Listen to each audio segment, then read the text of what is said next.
Hello everyone. In last lecture we discussed about anemia one part where we discussed iron deficiency anemia, its metabolism, distribution and various iron preparations. Today we'll discuss the uses of iron and along with that the other maturation factors vitamin B12 and folic acid. Okay, so uses of iron. Iron is used for both the kind of anemia, iron deficiency anemia and megaloblastic anemia. Here we'll discuss use in iron deficiency anemia. Use in megaloblastic anemia we'll discuss along with B12 and folic acid. So iron is used in iron deficiency anemia, which is the most common form of anemia. Before treating, you should know that this anemia is iron deficiency anemia. So how you can know that? Anemia is simply it is the reduced level of hemoglobin.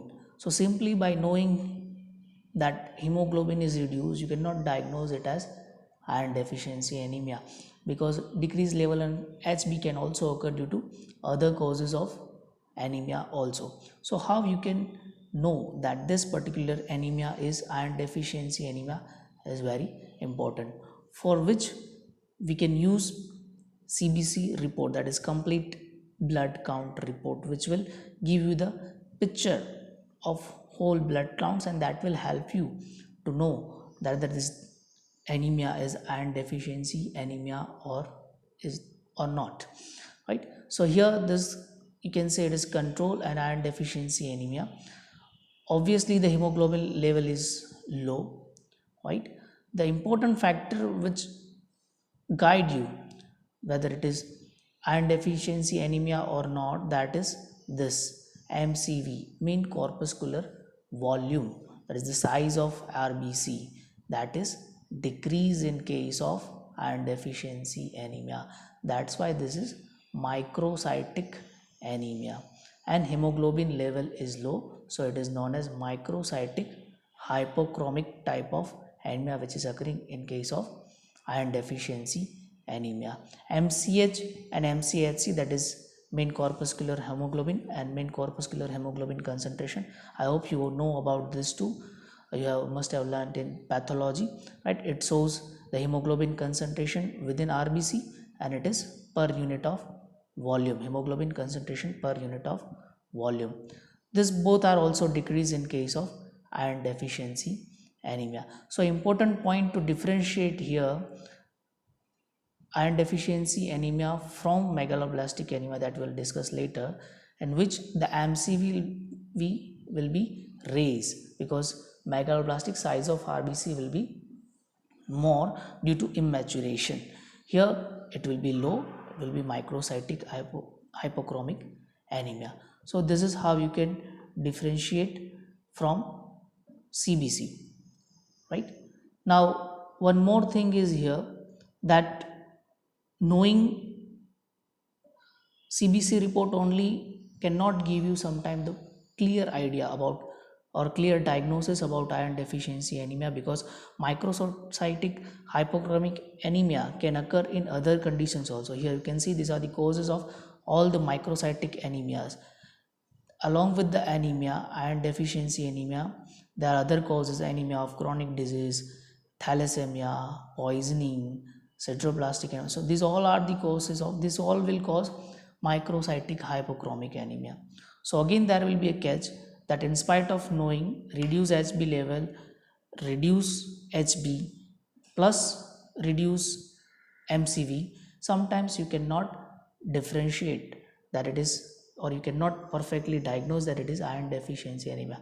For that sometimes you require other things to know or to diagnose. These are serum ferritin level, serum iron level. These two can guide you. The most commonly used is serum iron level, which is normally is 50 to 150. In case of iron deficiency it will be less than 30. Serum ferritin level also will be decreased. This is TIBC, this is total iron binding capacity, it will be raised, because when there is deficiency of iron, we have discussed it in during metabolism, that it when the iron store is low, the binding capacity, the receptors expression will be increased. That will increase binding capacity of the ion. So total ion binding capacity will be increased during iron deficiency, right? And saturation is nothing but it is ion level upon total ion binding capacity, that will also be decreased, and bone marrow ion will be absent. But these are not routinely performed investigations. Routinely performed investigations are serum iron or serum ferritin level or total iron binding capacity. So hemoglobin level low with low MCV means hypochromic microcytic anemia, along with reduced level of serum iron, that will give you the perfect diagnosis of iron deficiency anemia. Usually in the routine scenario we don't perform even serum iron level also, but if the patient is not responding to iron therapy, right, after knowing HB level is low, you have started iron therapy plus vitamin B12 therapy, and then also if patient is not responding, then to go for the perfect diagnosis, we go to the serum iron level and binding capacity level. Okay, so there is a use of iron in iron deficiency anemia, usually orally given. When required you can give it parenterally also. And how hemoglobin level raise after the therapy, that we have already discussed. When to give prophylaxis, that also we have already discussed. Okay, these are also other causes microcytic, these are the causes of microcytic anemia that we are going to discuss: vitamin B12 and folic acid deficiency. These are the normocytic causes of normocytic anemias, and these are the non-megaloblastic anemias, but we are not going into detail of these anemias right now. Okay, okay, now one more important thing here to discuss is acute iron poisoning. Means the poisoning in the body due to acute overdose of iron. So the normal dose, or means dose that is required to cause iron poisoning, is 60 mg per kg 60 mg, right? Routine dose that we give is 200 mg thrice a day, but 60 mg per kg can cause iron poisoning, or in other words, if you give 10 to 20 tablets, it can cause iron poisoning. Routinely it is seen in children, accidental ingestion of iron tablets. Sometimes it can be suicidal also, right?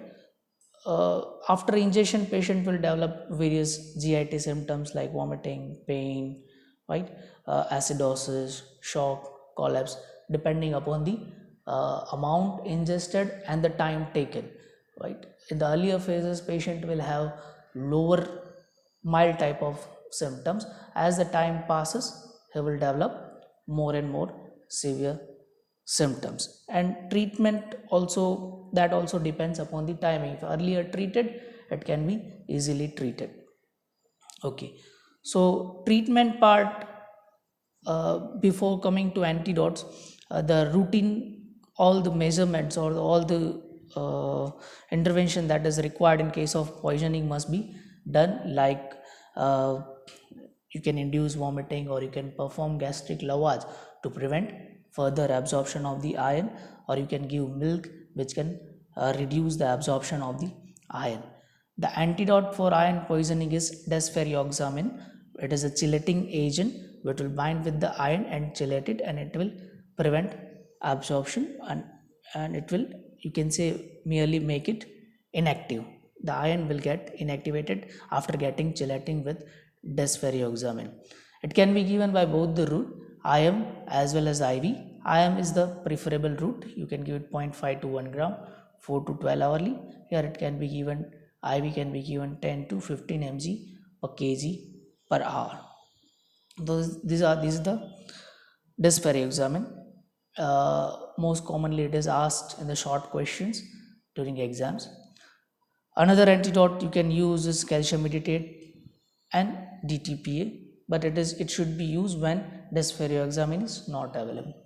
Apart from this, extra measures should be taken depending upon the symptoms of the patient. Like the patient is in shock, you can give fluid and electrolyte therapy like that. So depending upon the symptoms of the patient, you can give symptomatic treatment.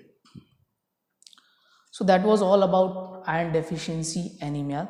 Now coming to other maturation factors, which are to vitamin B12 and folic acid. Now why these factors are known as maturation factors? Because deficiency of these factors, vitamin B12 and folic acid, will lead to production of immature blood cells, right, and leading to megaloblastic anemias, but they will produce immature blood cells which are larger in size and with reduced efficiency. That's why these factors are known as maturation factors. First we'll discuss about vitamin B12 and then we'll discuss about folic acid. Okay, so vitamin B12, you all are aware, you have learned this in biochemistry also, and in today's scenario it is, it is like a fashion to give vitamin B12 therapy. It is whenever patient has complaint of muscle ache, usually vitamin B12 is prescribed. But it is not always vitamin B12 is causing such kind of symptoms. So knowing basic thing is important, how to use, where to use, and in how much amount it should be used, that is important for you to know. So vitamin B12, there are in the two forms it is available in the diet, cyanocobalamin and hydroxycobalamin. In these two forms it is available in the diet. Requirement is about 1 to 3 microgram, which is elevated in pregnancy and lactation. These are the various dietary sources. Here you can see, or you can mark that the rich sources of vitamin B12 all are non-veg sources. Eggs, milk you can consider veg, otherwise fish, then this chicken, these all are. So non-veg food, they have increased a rich amount of B12. Vegetarian sources, pulses is the rich source for vitamin B12. Otherwise, vegetarian diet have very less amount of vitamin B12. That's why it is very frequently seen that those who are strictly vegetarian, they are more prone to develop vitamin B12 deficiency compared to non-vegetarian people. Okay, now before going to the anemia part, we'll discuss what are the functions of or metabolic functions of vitamin B12. This you must have learned during biochemistry, but we'll fastly revise it so that you can recall that what are the metabolic functions of vitamin B12. Now, in the body, the active coenzyme forms of vitamin B12 is DAB12 and methyl B12, right? It is known as deoxycoadenosylcobalamin, also known as DAB12, and methylcobalamin, also known as methyl B12. So these are the two active coenzyme form of vitamin B12. Now here you can see this, you can say you must be aware of this, that vitamin B12 is required for conversion of homocysteine to methionine, right? Here in this process, homocysteine is getting converted into methionine, and here in this process the methyl donor is vitamin B12, methylcobalamin. Vitamin B12 methylcobalamin is donating methyl group, and that's why homocysteine is getting converted into methionine, and vitamin B12 is again getting converted into methylcobalamin with the help of THF, 5-methyl THF, which is donating methyl group to vitamin B12 and getting converted into THF, tetrahydrofolate. Now here two important things are intercorrelated. One is conversion of homocysteine to methionine, that is also important step, and second, this step is also important because it is giving tetrahydrofolate, which is the active form of folic acid. So folic acid and vitamin B12, these two are intercorrelated in this step. Both are intercorrelated in this step. Sorry. So in case of vitamin B12 deficiency, what will happen? This 5-methyl THF will not get converted into THF, and this folic acid will get trapped into methyl form. So active form of will not get available. So remember this step. Again, this step will be discussed during folic acid also, right? Okay. So here, this is the one metabolic reaction where vitamin B12 is important. Another important step is conversion of malonic acid to succinic acid, right? In this step also, it is very important. Now what will happen if vitamin B12 is deficient, right? It will get accumulated in form of methyl malonic acid, and methyl malonic acid accumulation will lead to deficiency of or demyelination of nerves. Second step is methionine to S-adenosyl methionine conversion. Here also B12 is required. If there is deficiency of B12, this conversion of will not occur, and S-adenosyl methionine, it is also required for synthesis of myelin. So in both these steps are crucial for myelination of nerves. Now if you remember physiology, myelin sheath of nerve, either there is demyelination of this nerve uh, or any you can say any deficiency on creating this myelin sheath, that will lead to various nerves problems, right? Various neurogenic symptoms. So this is the cause of neurogenic symptoms seen in case of vitamin B12 deficiency. Symptoms we will discuss later, but where the neurogenic symptoms which are seen in patients of B12 deficiency, it is due to this step. These two things, S-adenosyl methionine is not occurring, and here accumulation of methyl malonic acid, these two are causing myelin sheath problems in nerves, right? Okay. Now how it develops into anemia due to deficiency of B12, for that you should know about how it is being utilized in the body. Once B12 is in the form of diet, it will reach the stomach. In stomach there are two things, HCl and intrinsic factor, right? It is secreted by parietal cells, HCl and intrinsic factor. So once B12 reach to the stomach, right, it added to the receptors on the cells, and this intrinsic factor along with this HCl, it will bind with this intrinsic factor, and this intrinsic factor bound form of B12, it will reach to the intestinal cells, right? So here the actual absorption takes place in the intestine, but the binding of intrinsic factor is important for absorption of the B12. In the deficiency of intrinsic factor, B12 will not be able to absorb through intestine. So binding of intrinsic factors is important. Sometimes if large or excess amount of B12 is taken, then it can be absorbed through without intrinsic factor, but that amount will not be sufficient enough for the body, right? So intrinsic factor is important to absorb B12.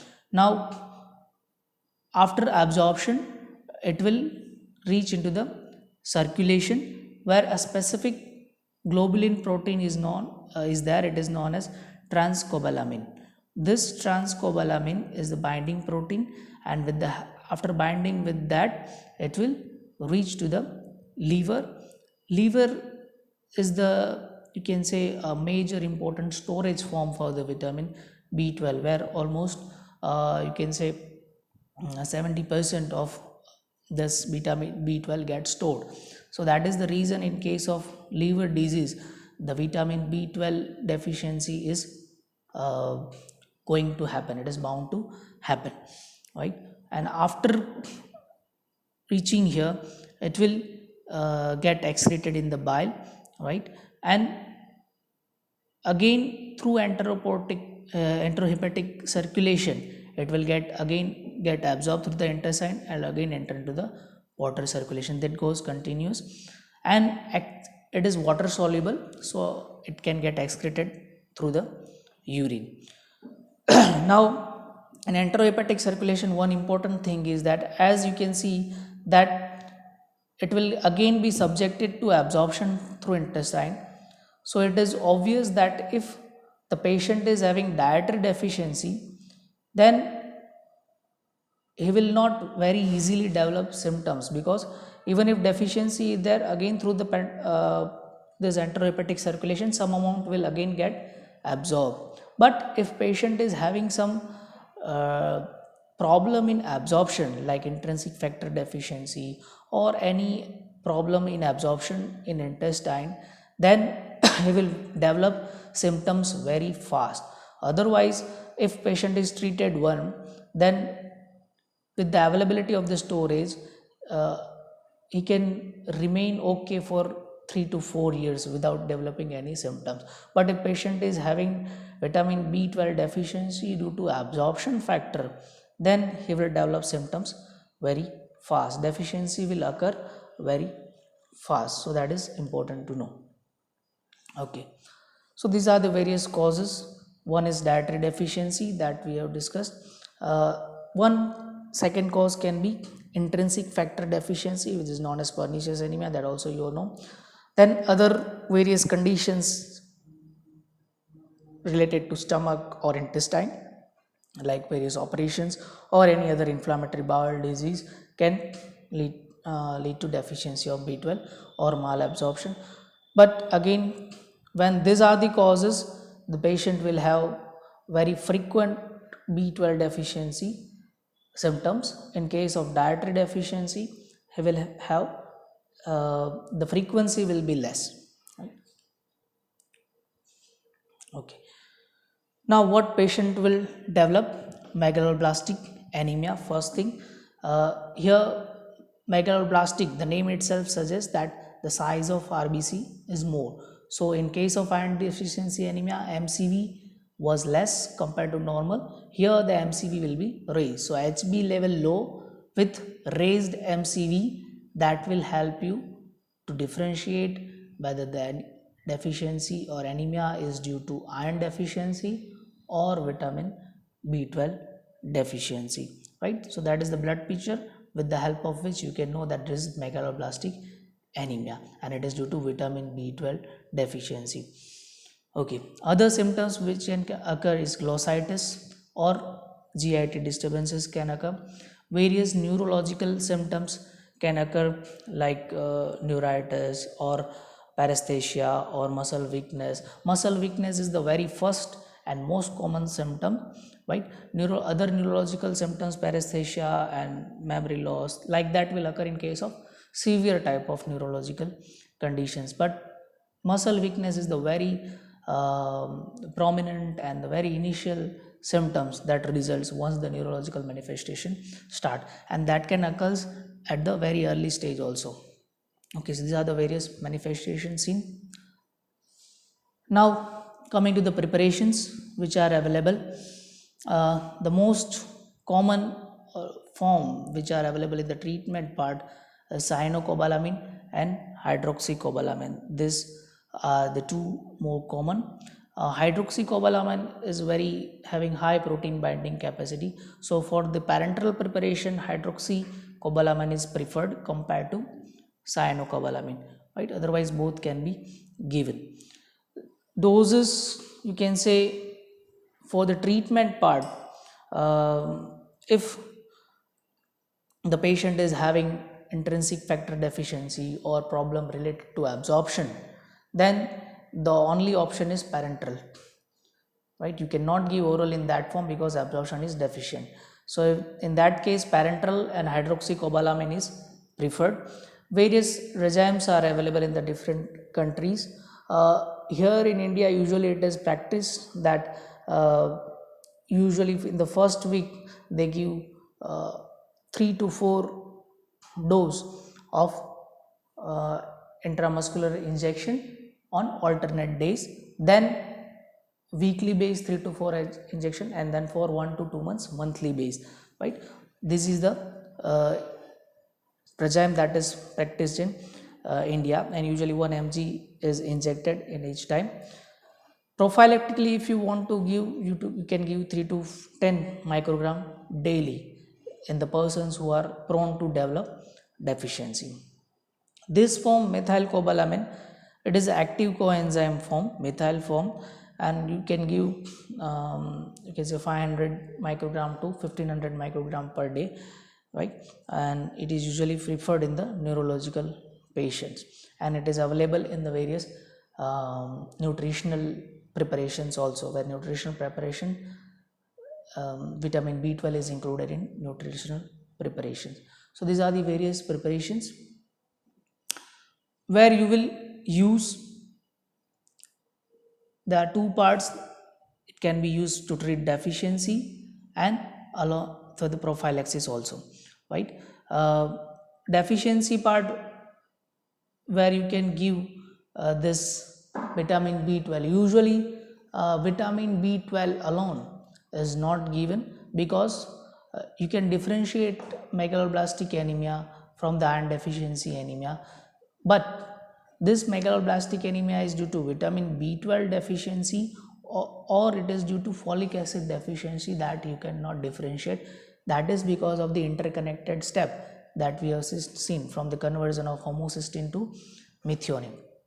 So usually we give both vitamin B12 and folic acid in combination, right? That's why alone vitamin B12 is never given if there is anemia.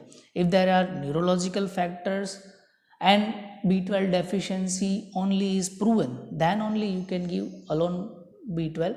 Otherwise, for treating megaloblastic anemia, folic acid along with vitamin B12 is must. Now what will happen once you start treating this? There will be immediately there will be hematopoiesis and Hb level will rise, right? So that is where the catch is. Suppose the patient is having iron deficiency, and suppose you have given only vitamin B12 and folic acid. Patient is having iron deficiency but not at the very significant level. So when you give B12 and folic acid, there will be hematopoiesis. So Hb level will rise, and you will get satisfied that okay, this is only due to B12 and folic acid deficiency. But later on, due to iron deficiency, again Hb level will start falling, right? Because there is you can say a mild deficiency of iron. So in such cases, iron is also required in combination with B12 and folic acid. That's why there was one uses of iron deficiency anemia. Here it was. You can see iron is also used in case of megaloblastic anemia.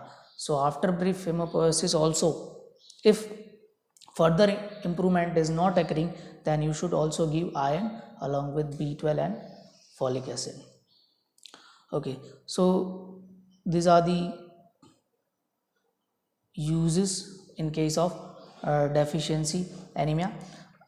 Immediately you will start treatment and the patient will feel symptomatically better, right? Within 2 to 3 days, if the muscle weakness is there, it will get disappear, especially if you are using parenteral preparation. Oral preparation will take some time because absorption may vary. Nowadays sublingual preparations are also available that gives better result in case of vitamin B12, because sublingual preparation will directly get absorbed into the blood. So it has been claimed that it is equal to parenteral, but parenterals are still the best. So within 2 to 3 days patient will feel symptomatically better. The blood picture will start improving after 2 to 3 weeks, right? So within 2 to 3 weeks blood picture will be okay, and then the neurological part, the patient will take some time, right? Sometimes months can be taken for complete recovery. Prophylaxis, you can give 3 to 10 microgram per day where the patient is prone to develop deficiency. Sorry. Okay, so that was all about vitamin B12. Now coming to next maturation factor, that is folic acid. Folic acid is available in this steroid glutamic acid form, right? It is also freely water soluble. So steroid glutamic acid is the form in which folic acid is available. At requirement is 0.2 mg per day. These are the various sources which are rich in folic acid. You can see the green leafy vegetables are among the very top of the rich sources. Other sources are also here. You can find good vegetarian sources, right? Compared to B12, where non-veg sources are the only significant sources.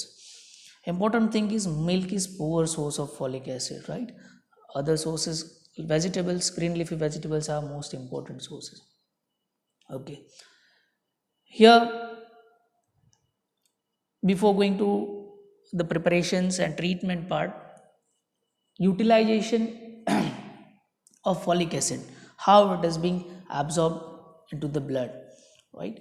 So folic acid with the help of transporters will get absorbed into mucosal cells. From the mucosal cells, within mucosal cell, it can get converted from folic acid to tetrahydrofolic acid, and from tetrahydrofolic acid to methyl tetrahydrofolic acid, right? It can get absorbed directly to, as in the form of folic acid also, and directly in the form of methyl tetrahydrofolic acid also. So all these are carrier mediated form transport. In the form of formyl THF also it get transported. Okay, and once in the blood, it gets enter into the liver, and again through enterohepatic circulation like vitamin B12 it will get absorbed, right? Here transportation is not that much important, because here there is no defined factor that deficiency of which can lead to folic acid. In vitamin B12 it was much important because intrinsic factor was there, deficiency of which can lead to anemia, pernicious anemia. Okay, again the same step where B12 and this folic acid are linked, homocysteine to methionine. Here M5 methyl tetrahydrofolate is getting converted into tetrahydrofolate, which is the active form. Okay, another important step that is important, uh, where this folic acid is involved and deficiency of which can lead to various clinical conditions, is this UMP is getting converted into TMP, thiamidylate, and here the enzyme is required, thiamidylate synthase, and this enzyme requires conversion of this THF again into DHF, right? And DHF again getting converted into THF with the help of dihydrofolic acid reductase. Now, so here you can see the deficiency will lead to deficiency of this purine, thiamidylate. In case of absence of this step will lead to deficiency of this purine synthesis, right? And this step is also important where antimetabolites are inhibiting these two steps, that we'll discuss later why this step is important. But here simply remember that for purine synthesis folic acid is required. Again important step, conversion of serine into glycerin, here also folic acid is required. So these are various metabolic functions. Now what will happen in case of folic acid deficiency? Obviously the anemia is there, megaloblastic anemia will occur, but what patient will feel is this the list of symptoms that patient will feel. You can say fatigue, gray hair, tongue swelling, lethargy, tender tongue, irritability, diarrhea. These are the symptoms that will occur in case of folic acid deficiency. Okay, now the most important part, that is preparations. Which are the preparations available? Two, folic acid and folinic acid. These are the two preparations available. Orally available folic acid is most commonly used Folinic acid is used in specific conditions only because it is very costly. Where it is used, that we'll discuss here. Uses where folic acid is used, the megaloblastic anemia is the most important use. Megaloblastic anemia can occur due to various reasons. First, it can be due to dietary deficiency of folic acid, which is the most common. Secondly, it can occur in case of increased demand, like during pregnancy. It can occur in pernicious anemia also. It can occur during malabsorption syndrome, where due to various GIT conditions, folic acid is not getting properly absorbed, right? Another one is anti-epileptic therapy, right? When you will learn CNS, you will learn that phenytoin and phenobarbital are the important drug which reduce absorption of this folic acid and B12 also. So in that case, along with the anti-epileptic therapy, we can give prophylactic dose also. And if patient is developing severe anemia due to anti-epileptic therapy, you can go for treatment with folic acid and B12 combination. Remember, in case of megaloblastic anemia, folic acid is given along with vitamin B12 only. Both are not given separately or individually. Both are given in combination. Right? Prophylaxis is required during pregnancy, and folic acid and iron both are required during pregnancy. Okay. Now this thing is very important, methotrexate toxicity. Right? What is methotrexate? It is anti-metabolite drug, right? It's used in cancer, which is type of cancer. Now, what happened in methotrexate therapy, right? That here, this step, this methotrexate, it will inhibit this enzyme. See here, I told you earlier that we'll discuss it later. This methotrexate will inhibit dihydrofolic acid reductase. So what will happen? DHF will not get converted into tetrahydrofolate, and it is the active form, right? So what will happen? DHF active form will not converted.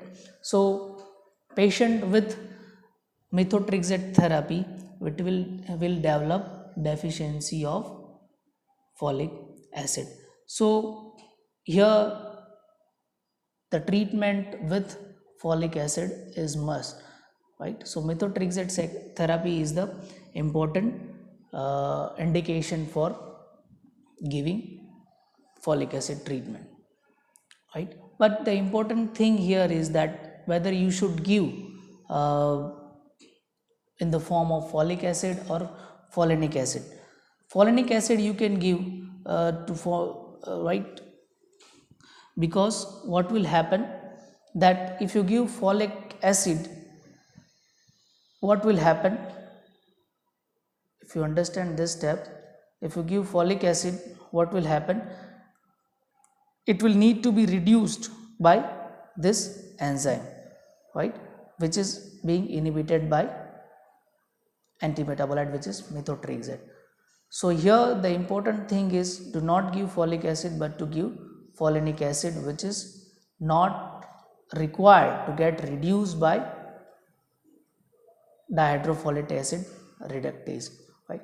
So important to remember only two things, that for methotrexate toxicity, folic acid is must, right, because patient is developing folic acid deficiency. But treating the patient with folic acid preparation will not treat the condition. For that you require the form, that is folinic acid, and which is active coenzyme form, which does not require conversion from DHF to tetrahydrofolic acid. Next is citroverum factor rescue. Now what is it?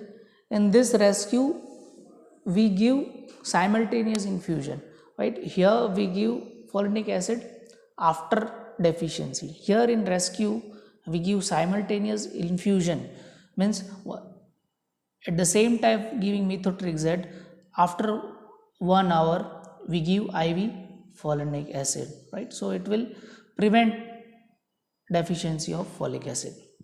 Along with 5-fluorouracil, it is also drug for cancer, used for bladder cancer.